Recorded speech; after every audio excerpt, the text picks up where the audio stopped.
우리 지난 시간에 누가복음을 살피고 그리고 오늘부터 사도행전을 함께 보기로 그렇게 했습니다. 이 신약 성경은 지난번 말씀드렸던 것처럼 이 사도성 누가 기록했는가, 그리고 이제 내용의 일관성, 구약하고 똑같은 이야기의 내용들을 하고 있는가, 그리고 이제 보편성이라 그러죠.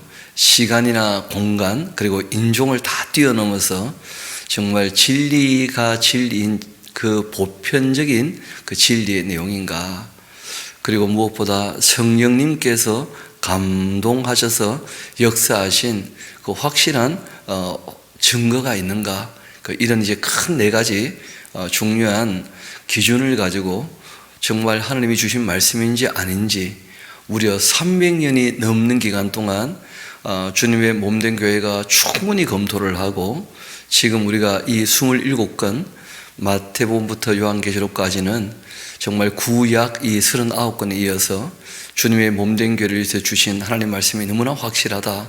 그래서 이 지금은 66권이 우리에게 하나님 말씀으로 주어져 있죠. 이 성경이라는 책.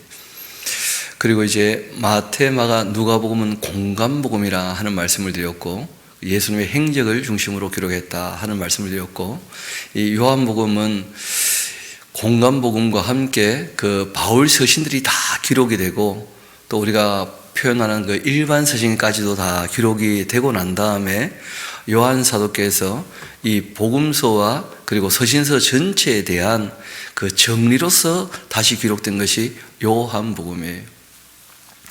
성령께서 이제 저자가 되시지만 그 기자는 사람이기 때문에 성령께서 그 사람을 감동하셨다 할지라도 그 사람의 인격과 실력을 사용하십니다.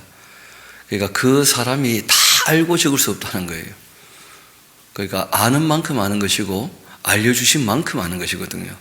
그래서 책도 권수가 꽤 많을 수밖에 없었고, 예수님의 이야기는 4명이 적었던 내용들을 다 함께 종합해 봐야 그 예수님의 이 이야기와 함께 예수님이 누구신지, 그리고 실제는 그 예수님께서 이 땅에 왜 오셨는지, 무엇을 말씀하고 가르치셨는지, 그래서 우리는 어떻게 하나님을 섬기고 이 땅에서 살아가야 되는지, 하나님을 사랑하는 것, 이웃을 사랑하는 것이 무엇인지 그 전체를 다 봐야 알 수 있게 되는 것입니다. 그래서 베드로를 통해서 그 베드로를 도왔던 마가에 의해 기록되었던 이 마가복음, 또 이 마태를 통해서 기록하게 하셨던 마태복음, 또 이방인이었던 누가를 통해서 기록하게 하셨던 누가복음, 이런 내용들을 다 봐도 요한복음이 얘기하고 있는 예수님이 누구신지에 대한 명확한 이해는 그 세 개 복음서 가지고는 좀 부족하다는 거예요. 그래서 성경이라는 책은 낙권 한 권 한 권만 가지고는 그 내용을 다 알 수 없습니다. 하나님께서 무려 1400년의 이 기간을 거쳐서 오고 오는 모든 인류에게 하나님이 어떤 분인지를 온전히 계시하신 것은 창세기부터 계시록까지를 다 봐야지만 바르게 알 수가 있죠. 그리고 이 성경책이라는 것은 하나님 어떤 분인지를 우리에게 알리기 위하여 기록한 것이 원래 목적입니다.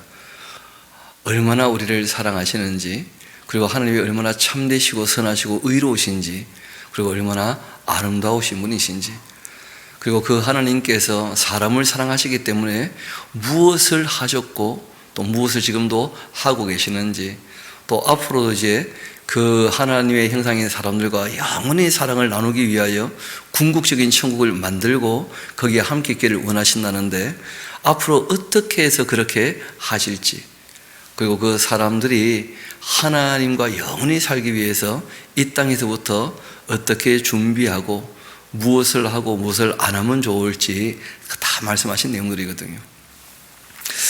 그래서 특별히 이제 그 성부 하나님께서 계시된 이후에 출애굽기를 통해서 온전히 계시되기 시작하지 않습니까?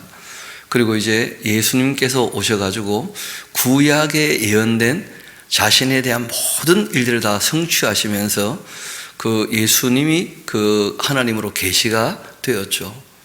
그래서 성부 하나님 계시고 성자 하나님 계시는데, 그 예수님께서 또 소개하신 분이 또 계셔요.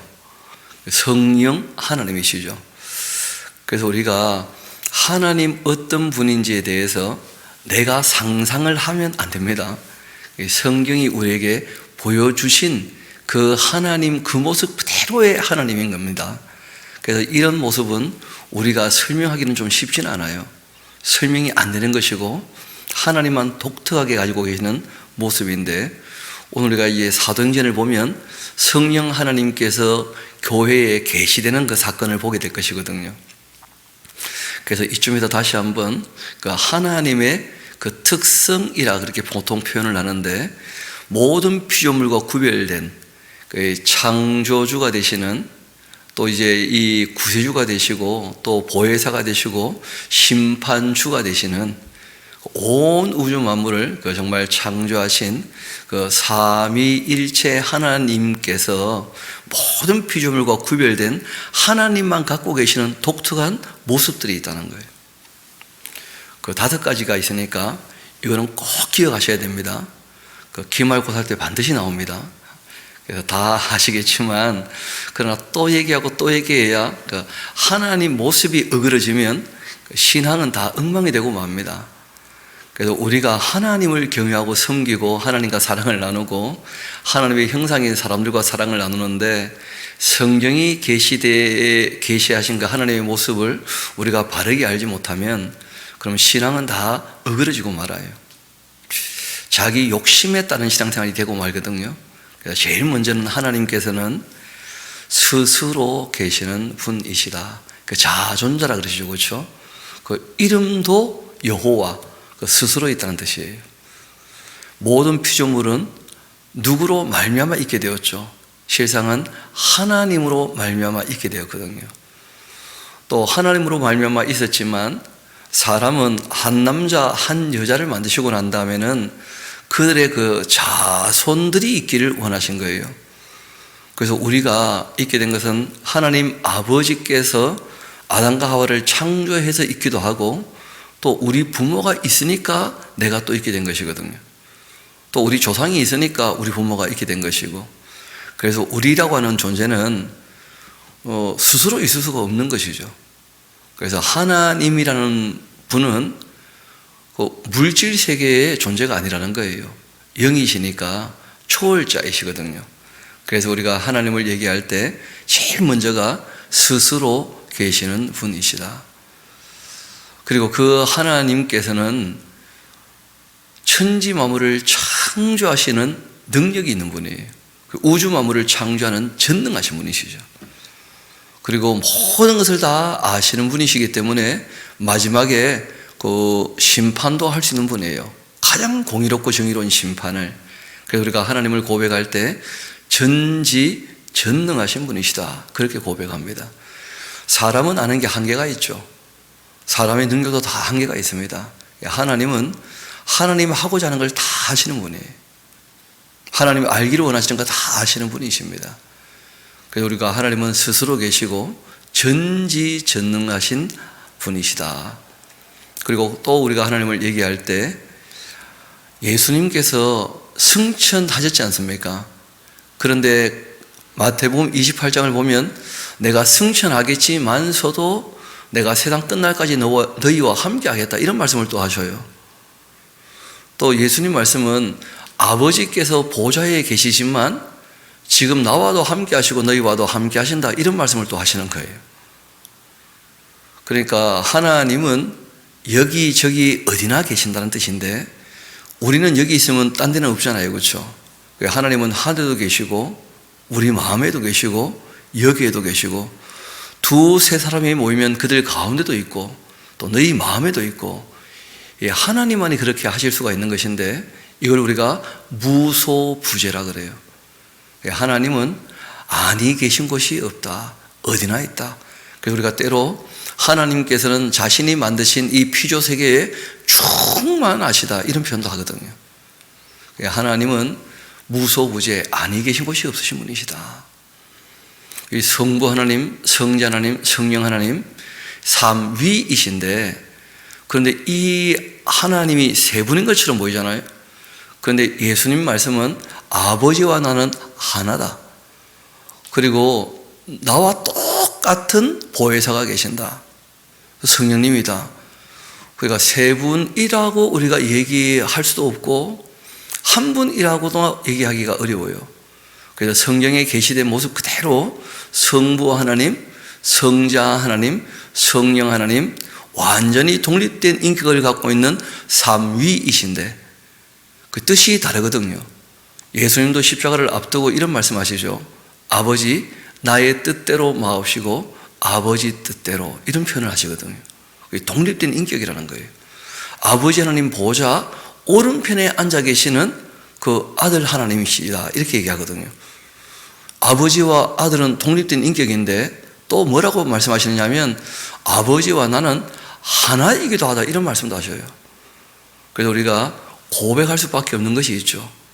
그 하나님은 스스로 계시고 그리고 전지전능하시고 무소부재하신데 그 하나님은 성부와 성자와 성령 삼위이시면서 일체 한 분이신 분이다 하고 우리가 고백할 수밖에 없어요.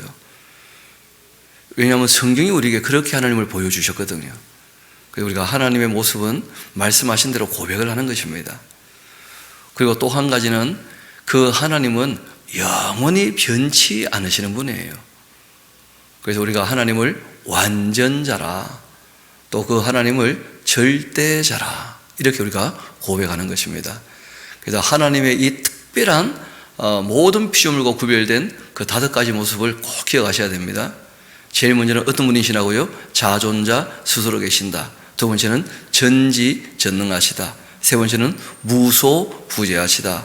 네 번째는 삼위인데 일체로 계신다. 삼위일체 하나님이시다. 그리고 5번째는 영원히 변치 않는 완전하신 분이시다. 우리가 그 하나님을 경외하고 섬기는 거예요. 그 하나님의 그 성품은 잘 아시는 것처럼 참되신 분이시고 선하신 분이시고 의로우신 분이시고 아름다우신 분이셔요. 그리고 그 하나님의 그 본체 또 이 본성에 대한 한 가지 단어로 얘기한다면 그 하나님이야말로 곧 사랑이시라는 거예요. 우리가 그 하나님을 믿고 이제 섬기는 것이거든요. 그래서 사람들에게는 동시에 다 계시된 것이 아니었습니다. 구약에도 성자에 대해서 성령에 대해서 언급은 있지만 실제로 이 사람이 경험하게 계시된 것은 성부 하나님이 먼저 자신을 계시하셨고 구약에서, 그리고 복음서에 와서 예수님이 자신을 계시해 주신 거예요. 그리고 그 예수님이 성령님을 소개했고, 그리고 이제 오순절 성령 강림 때 주님의 교회에 이 성령님이 계시가 되었고, 그 역사에서 그 계시된 사건을 우리가 보게 되어지면 그러면 그 사실을 믿어야 되고, 그 성령님은 지금도 우리를 떠나신 적이 한 번도 없습니다. 성령님 지금 우리와 함께 하시기 때문에 이 기록된 말씀을 우리가 읽어 나갈 때 내용을 충분히 알 수 있게 도와주셔요. 또 성령께서는 스스로 무슨 말씀을 안 하시거든요. 그래서 우리가 하나님의 형상인 양심을 가지고 또 주의 말씀을 읽고 듣고 배워서 이 말씀이 우리 마음판에 새겨져 있을 때 우리가 엉뚱하게 하려고 하면 우리의 마음에 또 우리의 양심을 찔러서 주의 말씀을 따르게 늘 도와주셔요. 또 우리가 구할 바를 제대로 알지 못할 때가 있거든요. 분별력이 부족해서. 놀랍게도 성자께서도 우리를 위하여 기도하시고 성령께서도 우리를 위하여 아버지 하나님께 기도하신다고 성경은 얘기하고 있습니다. 그래서 우리가 사도행전을 보려고 하니까 그 요한복음에 예수님이 소개하고 계시는 그 성령 하나님을 조금이라도 우리가 알고 가는 것이 도움이 될 것 같습니다. 우리 그래서 요한복음 14장, 15장, 16장에 나오는 예수님이 소개하시는 성령님에 대해서 우리 조금 살피고 난 다음에 사도행전으로 들어가면 좋을 듯 합니다. 요한복음 14장 같이 가봅시다.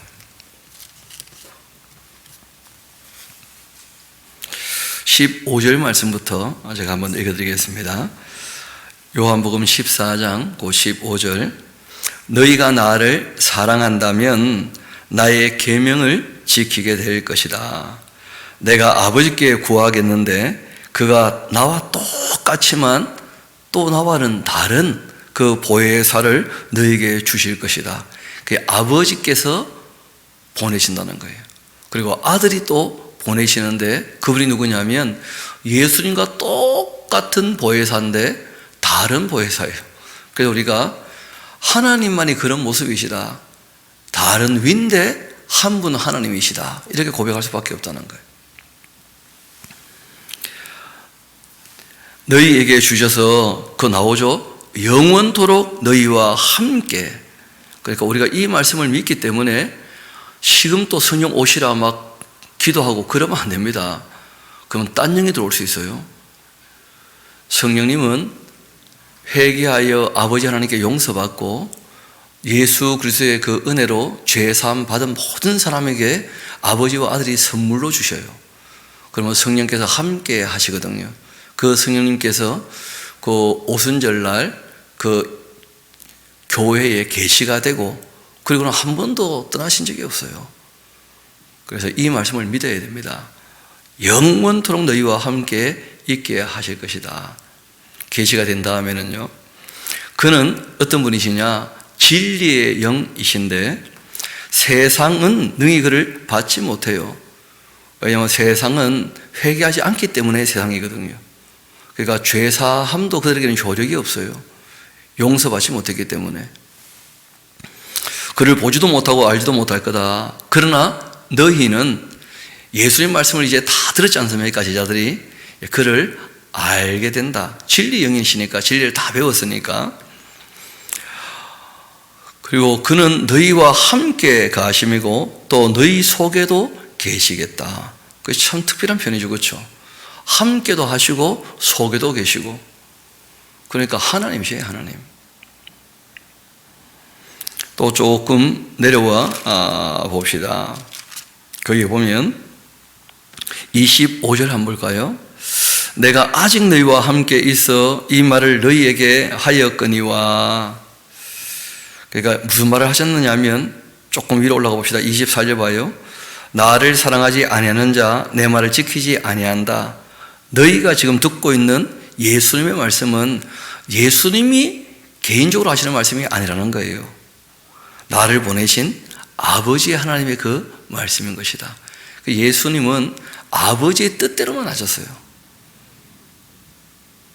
실상 예수님이 하시는 말씀은 아버지께서 구약에서 율례와 법도를 말씀하셨지만 하나님 아버지의 진짜 뜻은 예수님이 오셔서 가르쳐 주신 완성된 율법인 산상수훈이나 제자도나 아니면 천국을 소유하려는 사람의 마음이나 더불어 살아가는 방법이나 또 하나님께서 이미 예정해 놓으셨던 이 종말에 대한 이 모든 스케줄이나 이 모든 것이 다 아버지 하나님 말씀이거든요. 그 내용을 이제 예수님께서 사람들이 알아듣게 설명을 다 해주신 거예요. 왜냐하면 그 하신 말씀이 원래 왜 하셨는가? 사랑하시기 때문에 말씀하신 것이거든요. 하나님 아버지께서 세상을 이처럼 사랑하사 누구를 보내신 거예요? 독생자를 보내신 거예요. 그래서 이어 말씀하십니다. 내가 아직 너희와 함께해서 이 말을 너희에게 하였거니와 보혜사 곧 아버지께서 나의 이름으로 보내실 성령님 그가 너희에게 모든 것 가르치실 거고 내가 너희에게 말했던 그 모든 것 어떻게 하실 거라고요? 생각나게 하실 것이다. 성령님은 뭐 하시는 분이냐면 새로운 무슨 말씀을 하시는 분이 아니라는 거예요. 왜냐하면 계시는 아버지 하나님께서 그 아들을 보내셔가지고 요한계시록까지 해서 계시를 완성하게 하십니다. 요한계시록도 예수 그리스도의 계시거든요. 아버지 하나님의 뜻이고 말씀이지만 그 아들을 통해 주시는 말씀이에요.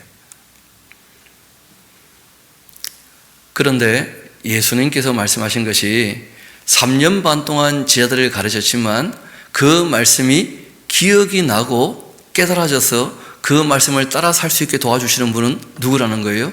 성령 하나님이시라는 거예요. 그래서 우리가 어떤 일 하려고 하다가 말씀해 보니까 이렇게 돼 있던데 이러면 안 되는구나. 누가 하시는 거죠? 성령께서 역사하시는 거예요. 그것이 성령님의 역사입니다. 우리가 하나님 말씀을 잘 들어봐야 성령께서 어떻게 일하시는지를 알게 되는 거예요. 특별히 이제 제자들에게는 뭐라고 하시느냐면, 내가 3년 반 가르쳤으니까 직접 너희들을, 지금은 너희들이 아직도 헷갈릴 거예요. 무슨 말인지. 왜냐하면 예수님 죽으시고 부활했을 때 부활이 뭔지도 모르고 부활한 걸 보고도 안 믿고 막 그래요. 그렇지 않습니까? 왜냐하면 성령께서 계시되시기 전이니까 정리가 안 되는 거예요. 그런데 예수님 승천하시는 걸 보고 한 주간 기다렸는데 성령께서 강림하시자 바로 베드로가 나가서 외치는 내용을 들어보면 예수님의 죽으심과 부활과 승천에 대한 내용이었어요. 그걸 다 설명할 수 있을 만큼 정리가 돼요. 왜냐하면 성령께서 함께 하시거든요. 그래서 예수님 하신 말씀 다 기억나게 하시는 분이 성령님이시다. 그리고 우리 예수님 말씀을 좀 더 들어봅시다. 15장 같이 한가 봐요. 예수님은 성령님을 소개할 때 한결같이 소개를 하셨는데 26절 봅시다. 내가 아버지께로부터 너희에게 보낼 이 보혜사 곧 아버지께로부터 나오시는 이 진리의 성령이 오시게 되면 뭘 할 거냐? 그가 나를 증언하신다는 거예요. 그러니까 예수님 말씀이 기억나면 예수님이 누구이신지, 아버지 하나님께서 왜 그 아들을 보내셨는지 예수님이 다 3년 반 동안 가르쳐 놓았기 때문에 성령님은 딴 일 하시는 게 아니고 하나님의 그 사랑, 그 예수 그리스도의 은혜와 진리, 이걸 명확히 알게 도와주신다는 거예요. 나를 증언하실 것이다. 또 우리 16장 같이 한가 봐요. 거기 보면 좀 더 명료하게 또 말씀하신 내용이 있는데 12절 이어봅시다. 그러나 이 진리의 성령이 오시게 되면 그가 너희를 모든 진리 가운데로 인도하신다. 우리는 자꾸 성령님 하면 능력을 생각하거든요. 막 나를 특별하게 돕는 능력, 그렇게 얘기하는데 예수님 말씀은 도우시는 방법이 뭐냐? 그 능력이 뭐냐? 진리를 기억나게 하셔서 우리 인격이 그 진리를 따라가야 되는 거예요. 하나님은 인격적이신 분이십니다. 우리의 선택의 자유를 존중해 주시는 분이시고 우리의 의지의 자유를 존중해 주시는 분이에요. 우리의 양심을 배려해 주시는 분이십니다. 우리의 약함에 대해서 긍휼과 자비를 베푸시는 분이시고, 그리고 하나님은 공의와 정의를 중요하게 여기시는 분이셔요. 의로우신 분이시니까. 우리가 하나님 어떤 분인지를 바르게 알지 못하면 하나님에 대한 오해가 많아지는 것이죠. 좀 더 이어봅시다. 그 성령님 어떤 분이신가? 바로 그가 너희를 모든 진리 가운데로 인도하실 것이고, 그 다음 또 줄쳐놔야 될 겁니다. 그는 스스로 무슨 말 하지 않아요. 어떤 분이 자꾸 성령께서 자기 귀에 뭐라고 말씀하신대요. 레마가 떨어졌다, 요즘에 다시 계시가 있다, 말씀을 내가 들었다, 이런 기록된 말씀을 바르게 읽어야 됩니다. 성령님은 스스로 말씀하시는 분이 아니에요. 우리가 기록된 말씀이 아닌 다른 하나님의 말씀을 듣고 있다면 그는 하나님의 말씀이 아니고 악령의 장난일 겁니다.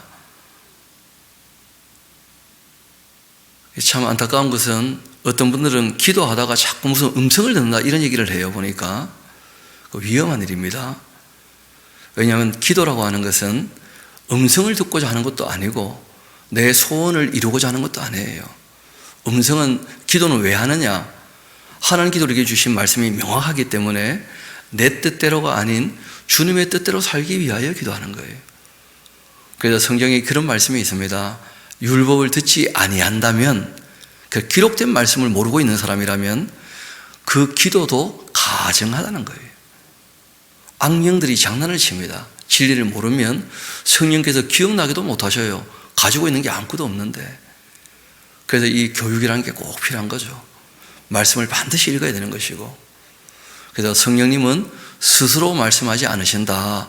예수님의 그 가르침을 꼭 기억하셔야 돼요. 우리가 이상하게 욕심을 가지고 신앙생활 하다 보니까 예수님 말씀을 너무 예사로 무시하는 것 같아요. 좀 더 봅시다.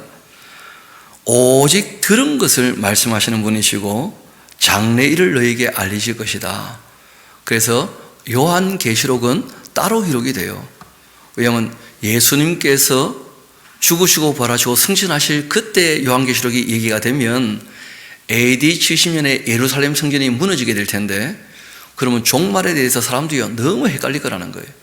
그래서 예수님께서 아직은 때가 아니니까 장래일에 대해서는 내가 다시 얘기할 수밖에 없다.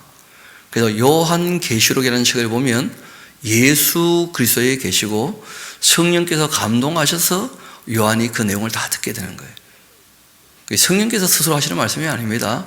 아버지의 그 뜻을 그 아들의 계시로 알게 되는 거예요.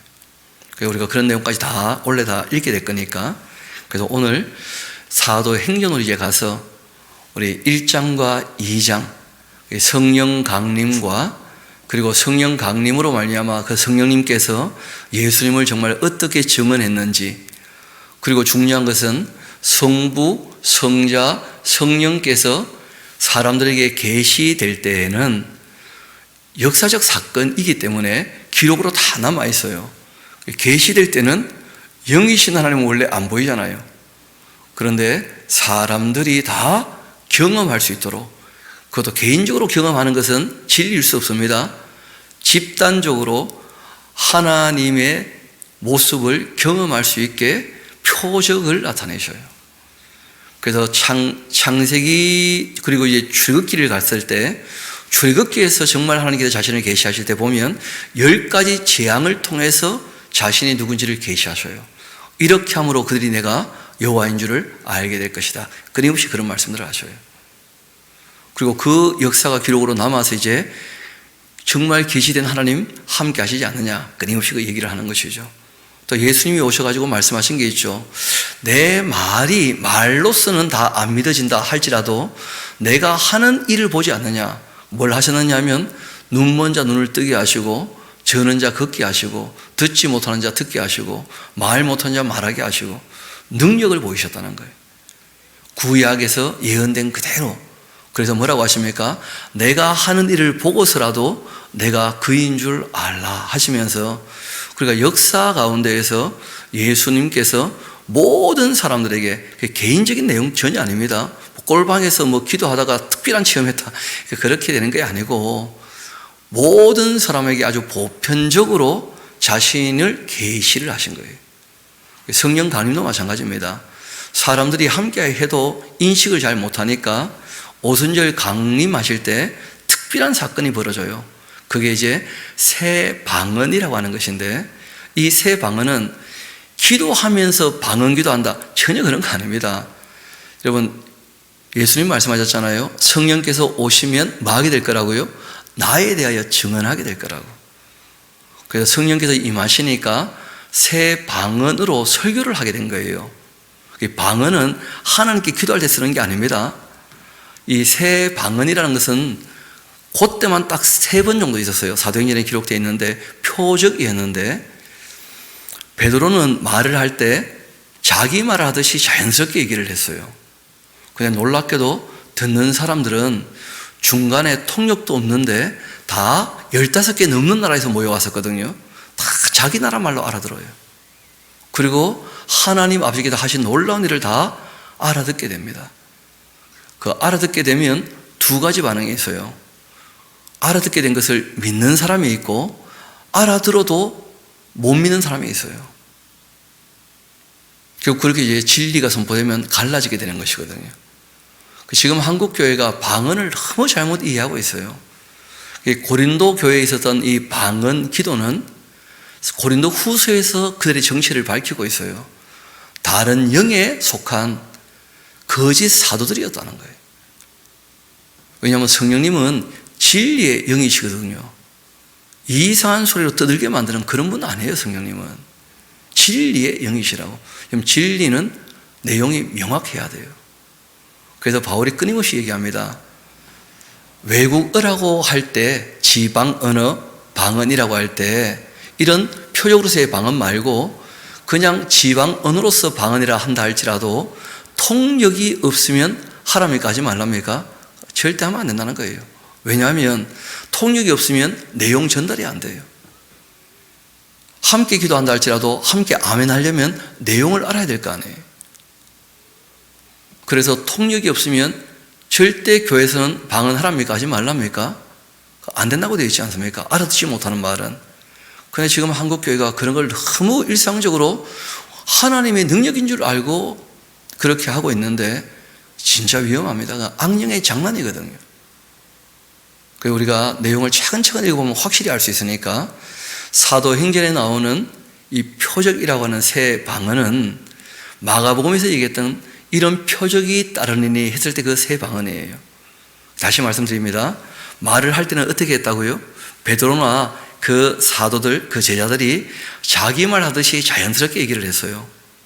근데 듣는 사람은요, 놀랍게도 자기 나라 말로 다 알아들은 거예요. 알고 보면 그 바벨탑 이전에는 언어가 하나였지 않습니까? 그러니까 성령께서 특별한 표적으로 보여주신 거예요. 다 경험하게 되었고, 우리 한번 사도행전 이제 1장, 2장 읽어보면 그 무슨 말인지 이해가 다 되실 겁니다. 뭐 어려운 내용들은 아니니까요. 누가복음 이어서 이제 누가가 사도행전을 계속 이어 쓰고 있는 책인데 그 이어지는 책입니다. 누가복음의 사도행전이. 데오빌로요 내가 먼저 썼던 글, 그 누가복음에는 물은 예수께서 행하시고 가르치시기를 시작하시부터 해서 그가 택하신 사도들에게 성령으로 명하시고 승천하신 날까지의 일을 다 기록해 두었다. 그가 고난받으신 후 또한 그들에게 확실한 많은 증거로서 그 신이 살아계심을 나타내셨다. 부활하시고 난 다음에는요, 확실하게 보여주셨다는 거예요. 많은 사람에게. 이 개인적인 어떤 특별한 경험이 아니고 많은 사람이 500명이 넘는 사람이 봤어요. 그리고 40일 동안 그들에게 보이시면서 하나님 나라의 일을 말씀하셨다. 그 예수님 초림 때는 이 땅에 그 나라가 임하는 게 아니라는 거예요. 예수님 재림 이후에 이 땅에 하나님 나라가 이루어질 거다. 그런 말씀을 이제 하신 것이죠. 사도와 함께 모이사 그들에게 분부하여 이르시되 예루살렘을 떠나지 말고 그리고 내게서 들은 바 아버지께서 약속하신 것을 어떻게 하라고요? 기다리라. 보이십니까? 여러분 때로는 말씀하신 대로 기다릴 줄 아는 것도 기도예요. 하나님의 뜻이 이루어지기를 기다리는 것, 그것도 다 기도하는 삶이에요. 기도는 그래서 우리가 뭘 많이 말하는 게 아닙니다. 예수님 부탁은 중언부언하면서 말 많이 하지 말라는 거예요. 그게 다 외식이 될 수 있으니까 말을 많이 한다고 들으시는 게 아니라는 거예요. 하나님께서는 구하기 전에도 이 세약사를 다 아셔요. 그래서 심지어는 악한 자, 기도를 전혀 안 하는 사람에게도 필요한 것은 다 공급해 주신다는 거예요. 빛을 비추고 비를 내리셔서. 그래서 기도할 때는 이렇게 하라 하고 주님께서 가르쳐 주신 기도문이 있는 거죠. 욕심 부리지 말고 정말 악에서 떠나고 시험에 들지 않고 서로 좀 용납해주고 용서해주고 하나님 앞에서 정말 죄사함 받고 용서받으면서 그렇게 인생을 살아가야 될 거고 하나님께 영광이 되는 삶, 정말 착하고 그리고 평화를 만들어 가면서 정말 세상이 하나님께 영광을 돌리도록 하나님께 영광되는 삶을 살게 해달라고 그걸 기도하라. 그렇게 하신 거 아니에요. 그 기도의 내용까지 다 일러주셨는데 자꾸 엉뚱하게 기도하면 안 되는 것이죠. 그래서 그 뜻이 이루어지기를 기다리는 것도 다 기도라는 거예요. 그 기도는 많이 하는 게 아니고 쉬지 않고 하는 거예요. 범사가 다 기도가 돼야 돼요. 깨어서 기도하는 것이고 자기의 맑은 정신으로. 이어봅시다. 그렇게 말씀하시고는 기다려라. 요한은 물로 그 세례를 베풀었는데 그러나 나는 몇 날 못 되어 성령으로 어떻게 해요? 세례를 너희들은 몇 날 못 되어서 성령으로 세례를 받게 될 것이다. 그래서 우리가 성령 세례라고 할 때 성부와 성자와 성령으로 세례를 베푼다 이런 말씀 듣지 않습니까? 그렇죠? 세례식을 할 때 그게 무슨 말이냐 하면 성부 하나님이 우리에게 베푸시는 세례는 용서예요. 용서. 그러니까 우리가 회개하여서 하나님께로 삶의 방향을 돌이키면 우리를 어떻게 하시는 겁니까? 용서해 주시는 거예요. 그러면 이제 하나님과 하나가 될 수 있는 것이죠. 성자 하나님께도 베푸시는 세례가 있어요. 그게 뭐냐면 죄사함에 대한 이야기예요. 그래서 우리가 물과 성령으로 이런 표현도 쓰는데 그 죄를 씻어주시고 죄를 사해주시고 그래서 우리가 죄 아래에 있었던 우리 옛사람은 그래서 죽는 거예요. 둘째 아담인 예수님으로 우리가 다시 사는 것이죠.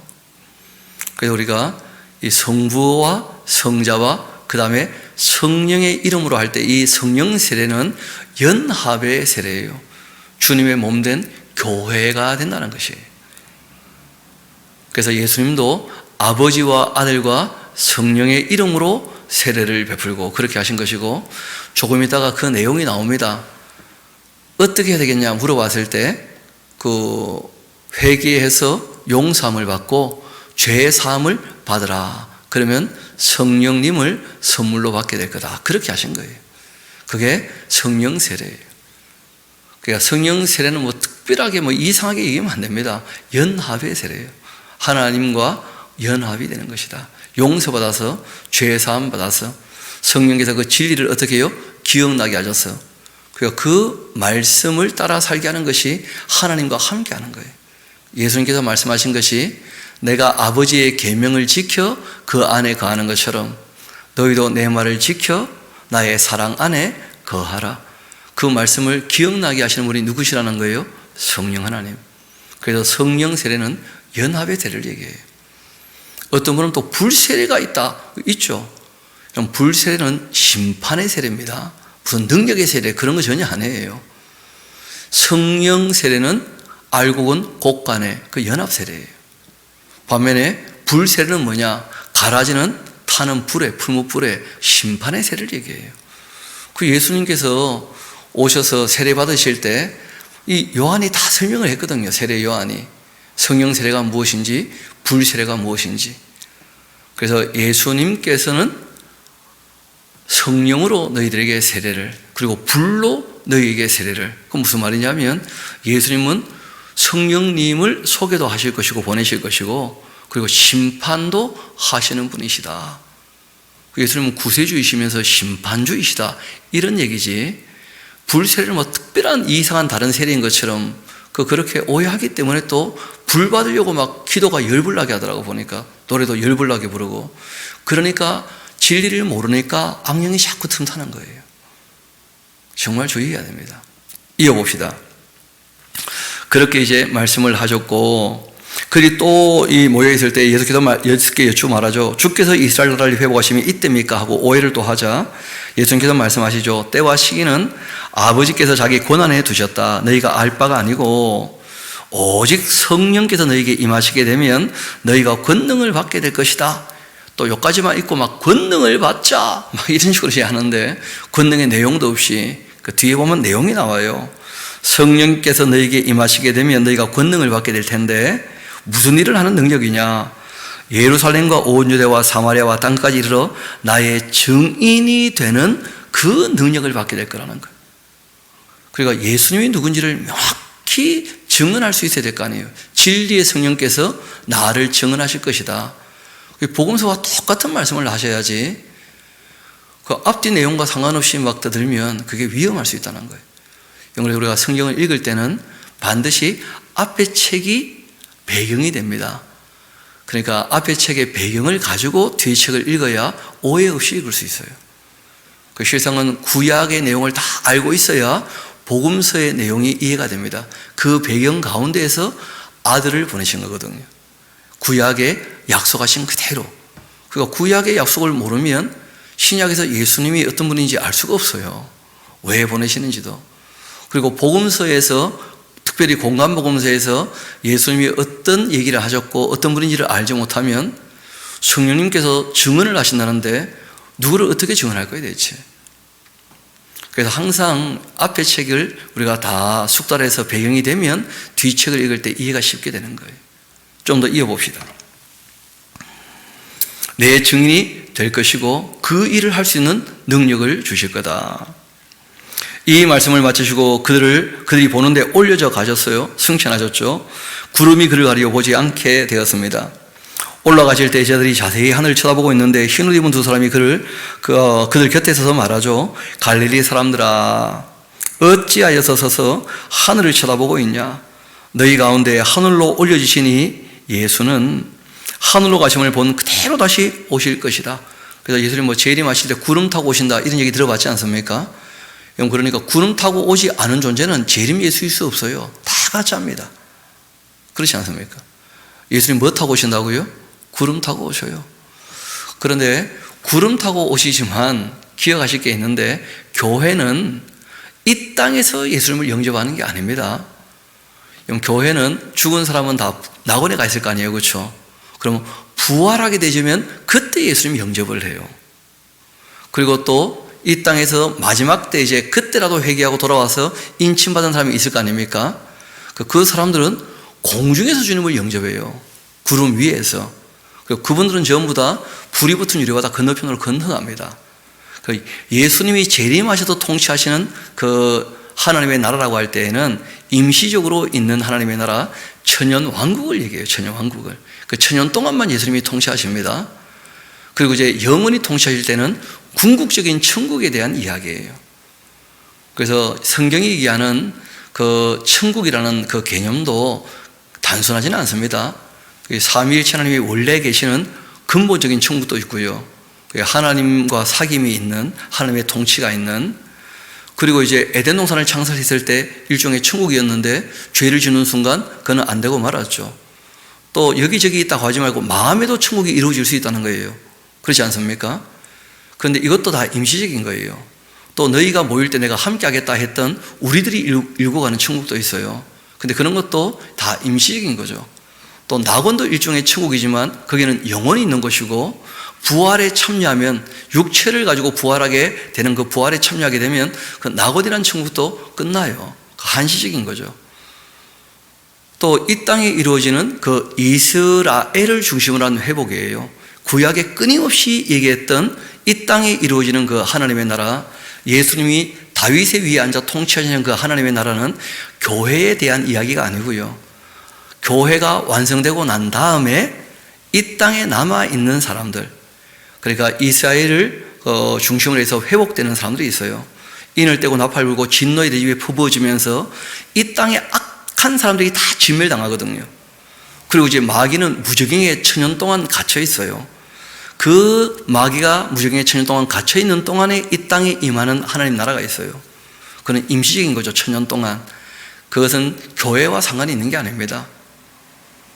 그 교회는 예수님과 함께 통치하게 될 것이고, 그 천년 왕국이라는 것은 말씀드린 대로 이스라엘을 중심으로 한 회복이에요. 그리고 난 다음에 이제 천년 지나면 예수님이 그 나라를 아버지 하나님께 바치게 되어지면 영원한 천국이 주어지게 되는 거예요. 그게 궁극적인 천국이죠. 우리가 그 천국을 소망하는 것이거든요. 그래서 우리가 교회의 구원과 구약에 끊임없이 얘기되었던 이스라엘을 중심으로 한 회복에 대하여 누구에게 하시는 말씀인지가 구별되지 못했고, 교회가 이스라엘인지 오해를 했기 때문에 여러 가지 풀리지 않는 성경의 내용이 많아요. 왜냐하면 구약을 제대로 못 읽었기 때문에 신약이 제대로 열리지 않는 거예요. 그래서 우리가 누구의 말을 듣더라도 꼭 기억합시다. 처음부터 차근차근 들어봐야 이야기를 잘 할 수 있어요. 하나님 말씀도 창세기부터 정중하게 연대기 순서를 따라서 차근차근 읽어봐야, 아, 이렇게 하시는 것이구나, 하나님은 이런 분이시구나, 그걸 우리가 바르게 알 수 있어요. 몇 구절 읽고는 하나님 이런 분이다, 그때부터는 상상으로 만들게 되는 거예요. 자꾸 위험할 수 있습니다. 그래서 그 예수님 재림하신다고 할 때 성경에 보면 그 강림, 이 땅에 예수님께서 다시 오시는 모습이 세 가지 모습이 있습니다. 제일 먼저는 구름 타고 예루살렘으로 오실 때에는 그 아까 얘기했던 휴거되는 사람들을 다 데리고 가실 때 구름 타고 오실 때가 있어요. 두 번째는 예수님께서 백마 타고 오실 때가 있습니다. 그거는 진노의 대접이 퍼부어질 때 악을 진멸하기 위해서 예수님께서 백마 타고 오셔서 이 땅의 악을 다 진멸하시고 이 거짓 선지자 그리고 짐승 잡아서 지옥에 집어넣는 일이 있어요. 그 다음에 예수님께서 스가랴에서 예언된 대로 감람산에 이제 임하시게 되어지면 온 세상이 새로워집니다. 이 지구라는 별 자체가. 그러면 예수님께서 새롭게 된 그 세상을 천년 동안 통치하시는 것이 천년왕국인 거예요. 성경에 보면 예루살렘에 임하시는 것도 있고 백마 타고 오시는 것도 있고 감람산에 임하시는 것도 있고 그 내용들을 다 정리를 안 해놓으면 끊임없이 헷갈리는 거예요. 끊임없이 대체 어떻게 하신다는 것인지, 가끔 들어보면 온다는 건지 간다는 것인지 구분을 못하는 사람이 많더라고요. 그래서 그런 것들은 차근차근 또 정리 나오면 또 정리합시다. 이어봅시다. 그렇게 해서 이제 승천을 하셨고 올라가실 때 제자들이 자세히 하늘을 쳐다보고 있는데 흰옷 입은 두 사람이 그들 곁에 서서 이르되 갈릴리 사람들아 어찌하여서서 하늘을 쳐다보냐? 너희 가운데 하늘로 올려지신 이 예수는 하늘로 가심을 본 그대로 다시 오실 거다. 그렇게 했고 제자들이 감람원이라고 하는 그 산으로부터 예루살렘에 돌아왔는데 이 산은 예루살렘에 가까워서 안식일에 가기 알맞은 길이기도 했습니다. 들어가서 그들이 요한은 다락방으로 올라갔는데 베드로, 요한, 야고보, 안드레, 빌립, 도마, 바돌로메, 마테와 및 이 알피오의 아들 야고보, 셀로딘 시몬, 야고보의 아들 유다가 다 거기 있었습니다. 그 여자들도 또 예수의 어머니 마리아, 예수의 그 아우드가 더불어서 마음을 같이 해서 오로지 기도에 힘썼다 하니까 사람들이 막 열광적인 기도회 이런 식으로 이미지를 자꾸 만들어요. 전혀 그런 게 아니고 예수님이 직접 말씀하셨잖아요. 기다리라. 기억나십니까? 그러니까 예수님 말씀하신 대로 기다렸기 때문에 성령께서 오신 거예요. 무슨 열광적인 기도회 때문에 오신 게 아니에요, 전혀. 그리고 그때 오셨으면 지금 또 오시는 게 아닙니다. 우리가 좀 전에 읽어봤잖아요. 영원히 함께 하실 거다. 지금 우리와 함께 하시는 줄 믿습니다. 말씀하신 대로 하시는 분이시지 우리가 바라는 대로 되는 게 아니거든요. 하나님은 우리가 움직일 수 있는 존재가 아닙니다. 하나님이 주인이셔요. 꼭 기억하셔야 돼요. 어떤 분은 막 외치더라고. 성령이여 오소서 가소서. 대체 누가 주인인 거예요? 그런 이상한 얘기들 하면 안 돼요. 예수님 말씀하신 대로 기다렸고 기다릴 때 기도했다 되어 있는데 실상은 바로 뒤에 보면 그 모인 무리가 한 120명쯤 되었는데 그때 베드로가 그 형제들 가운데 일어서서 말했다는 거 아닙니까? 그렇죠? 그러니까 여러 가지 일들을 다 하고 있었어요. 그러니까 오로지 기도에 힘썼다는 말 자체가 이제는 더 이상 뭐하지 않고요. 예수님 말씀에 대해서 흔들리지 않고 예수님을 떠나지 않고 부활하신 것을 보고서는 갈릴리로 고기 잡으러 갔지 않습니까? 그런데 승천하신 것을 보고서는 정말 말씀하신 대로 다 기다렸던 예수님의 뜻을 따르는 것 자체가 다 기도라는 거예요. 기도. 오로지 기도에 힘썼다는 거예요. 그런데 그때 이제 성령 강림 전이기 때문에 베드로 사도께서 죄송한 얘기인데 실수라면 실수라고 할까요? 뜬금없이 사도를 한 명 더 세우자 한 거예요. 아니 사도를 세우려면 하나님이 세우셔야지 베드로가 세우면 어떡합니까? 그래서 이제 문제가 생기게 됩니다. 11명의 사도가 있지 않습니까? 이때 예루살렘에서 마띠아를 사도로 뽑죠. 그런데 이후에 예수님이 바울을 또 사도로 선택하지 않습니까? 그럼 사도가 12명이 되는 겁니까? 13명이 되는 겁니까? 게다가 또 바나바를 파송할 때도 사도라고 일컬었어요. 그럼 또 14명 되는 거 아니에요? 왜냐하면 원래 사도란 말은 보냄을 받았다라고 하는 일반 명사로 쓰였어요. 사도가 여러 명일 수 있어요. 그래서 히브리서 기자는 아버지 하나님께서 그 아들을 보내셨으니까 그 아들 예수님도 진리에 대해 사도라는 거예요. 그런데 이제 요한계시록 가보니까 거짓 사도가 나타나게 되고 자칭 사도도 있고 하니까 이게 정리가 안 되면 앞으로 이제 신사도 같은 또 괴물단지가 태어날 수 있으니까 그런데 미혹되거나 속지 않도록 하시려고 명확히 하신 부분이 있어요. 일반 명사로 사도란 표현을 썼겠지만서도 이제는 그렇게 아포스톨로스 보냄받았다고 다 사도라고 그냥 함부로 얘기하면 안 되고 새 예루살렘 완성되는 그 교회 예수님의 그 신부라고 할 때에는 12 기초석이 있는데 12사도의 이름으로 되어 있으니까 사도는 몇 명이라는 거예요? 12명 더 이상 있을 수 없어요.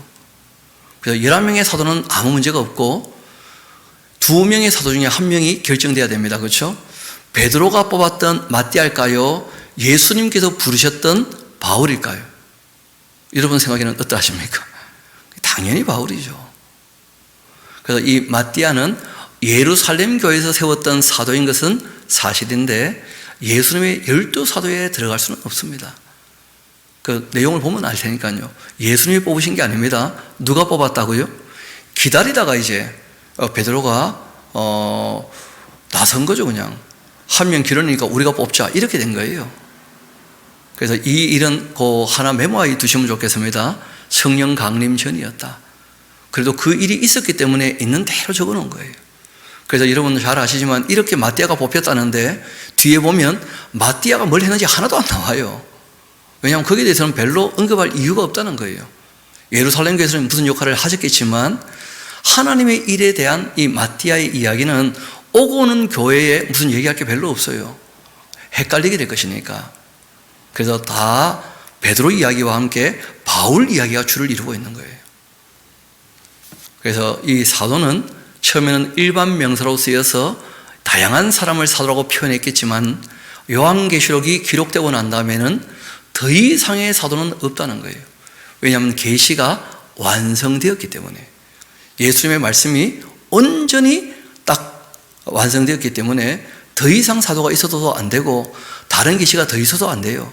계시가 완성되었기 때문에. 그래서 이 말씀이 계시의 말씀이고 하나님의 말씀인 거예요. 이어봅시다. 형제들아, 성령이 다윗의 입을 통하여 예수 잡는 자들이 길잡이가 된 유다를 가리켜 가룟 유다를 얘기하죠. 미리 말씀하신 성경이 응하였으니 마땅하다.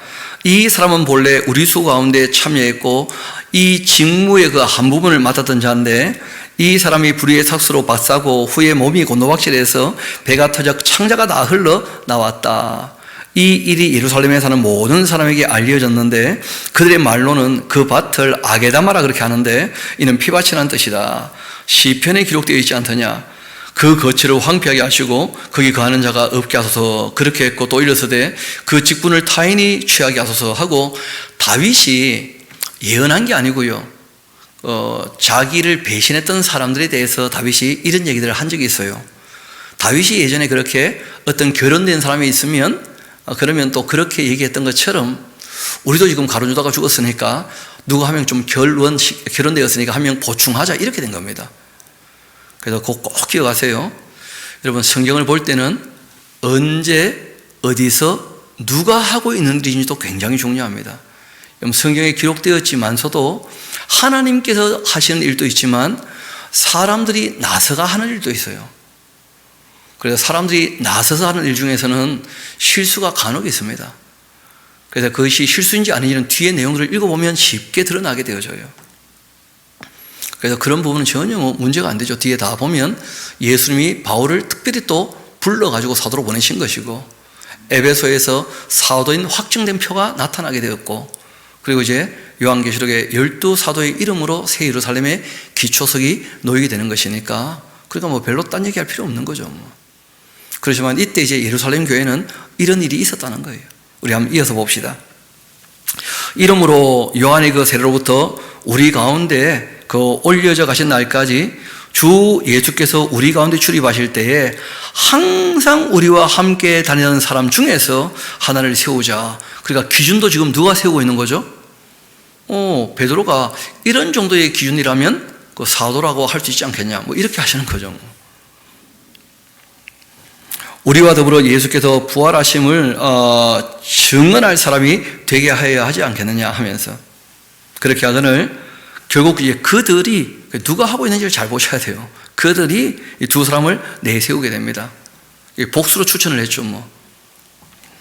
그리고는 이제 바사바라 하기도 하고 별명은 유스도라고 하는 그 요셉인데 하나는 또 마띠아였어요. 그들이 기도하여 이르되 무슨 사람의 마음을 아시는 주여 이 두 사람 중에 누가 주님께 택하신 바가 되어서 봉사와 및 사도의 직무를 대신할 자인지를 보이시옵소서 하고 기도하고 난 다음에 유다는 직무를 버리고 제곳으로 간다이다 하고 제비를 뽑았다는 거예요. 한번 여쭤봅시다. 두 사람 중에 기도하고 제비를 뽑았으면 하나님이 관여할 수 있습니까? 없습니까? 관여하거나 안 하거나 상관없이 누구 한 명 뽑히는 거예요? 안 뽑히는 거예요? 그 무슨 말인지 이해가 되십니까? 그렇게 된 거예요, 마띠아가. 그러니까 마띠아를 하나님이 세우셨다 이렇게 하기는 어렵다는 거예요. 그 된 일을 다 보면. 그래서 바울은 예수님이 세우신 사도가 확실해요. 마띠아는요, 그 베드로가 제일 먼저 얘기를 꺼내가지고 교회에서 기도하고 난 다음에 제비 뽑아 세운 사람이에요. 제비 뽑아서. 그리고 이제 2장에 성령 강림이 있게 되거든요. 그러니까 기억하셔야 됩니다. 오늘 2장까지 하고 싶었는데 그러기는 조금 어려우니까 이제 마무리를 합시다. 여러분, 예루살렘 교회가 초대 교회이지 않습니까? 우리는 초대 교회 이러면 그게 교회의 원형일 거라고 생각을 해요. 그런데 성경을 보면 그게 그렇지가 않은 것이, 교회의 원형은 에베소서에 가서 정리가 돼요. 그러니까 교회가 처음 시작될 때는 교회라고 한 것도 아니었고 교회가 무엇인지도 몰랐어요. 심지어 예루살렘 교회는 30년 만에 문 닫고 말았습니다. 교회가 안 되고 말았어요. 그리고 AD 70년에 예루살렘이 멸망하면서 예루살렘 교회는 이미 그 3, 4년 전, 실제로는 64년, 한 5, 6년 전에 이미 예루살렘 교회는 문을 닫았고, 공식적으로는. 그리고 조금 더 남아있다가 완전히 그냥 예루살렘에서는 그때 사라졌던 거예요. 그러니까 초대교회가 완전한 교회도 아닐 뿐더러 원형도 아니에요. 시작일 뿐입니다. 그러니까 초보적 모습인 거예요. 그래서 이런저런 일들이 꽤 많이 발생하고 있는데, 잘 아시는 것처럼 교회에 갈등이 많았다는 거예요. 사도와 장로 간의 갈등도 있었고요, 히브리파 유대인하고 헬라파 유대인의 갈등도 있었고요, 또 스데반 지사님이 헬라파 유대인이었는데 그 스데반이 순교당할 때 예루살렘 교회는요 아무 역할을 못해요. 그래서 우리가 사도행전을 이제 차근차근 읽어나가 볼 거니까 다 볼 겁니다. 그래서 초대 교회는 초보적이어서 굉장히 문제가 많았다는 거예요. 그럼에도 이제 시작이었기 때문에 그게 굉장한 중요한 의미가 있는 거예요. 그래서 이 1장부터 시작해서 그 11장까지 내용이 뭐냐면, 교회가 시작이 되었고 이방인 교회도 또 어떻게 시작이 되는지, 그리고 실제로는 이제 촛대가 예수님 말씀하신 대로 이 예루살렘을 통하여 이스라엘은 안 될 거라는 거예요. 예수님도 영접 안 했기 때문에. 그래서 예루살렘을 멸망할 것을 예수님 이미 말씀하셨지 않습니까? 성전이 무너질 거고. 그래서 교회가 이랬지만 예루살렘은 회개하지도 않았고 안 되고 말았고, 한 100만 넘는 사람들이 그때 있었는데 그 중에 겨우 3,000명 정도 돌아왔어요. 그러니까 너무 소수가 들어온 겁니다. 그렇게 교회가 시작되었지만 또 오래 가지 못하고 핍박을 받으니까 헬라파 유대인은 다 떠나버리고 그리고 소수만 남았던 거예요. 뭐 잘 된 게 아니었고요. 처음에는 조금 뭐 되는 것처럼 보였죠. 그런데 말씀드린 것처럼 30년 채 못 가서 교회는 문을 닫고 말았어요.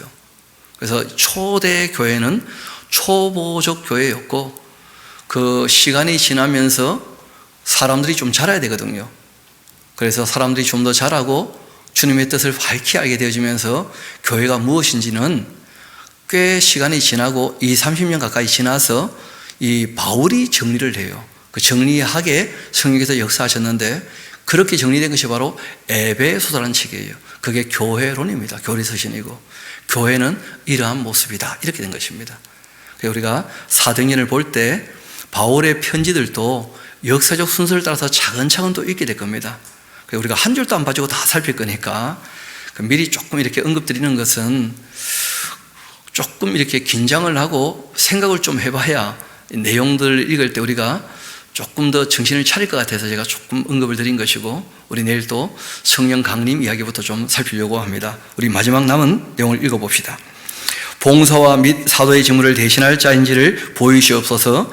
유다는 이 직무를 버리고 저곳으로 간다이다 하고는 제비 뽑아 마띠아를 얻게 되었고 그가 11사도의 수에 들어가게 되었다. 이렇게 되어 있습니다. 그리고 이제 2장이 오순절날 성령 강림 사건으로 이어지게 되는데, 우리가 2장은 내일 이어서 함께 살피도록 하시겠습니다. 기도합시다.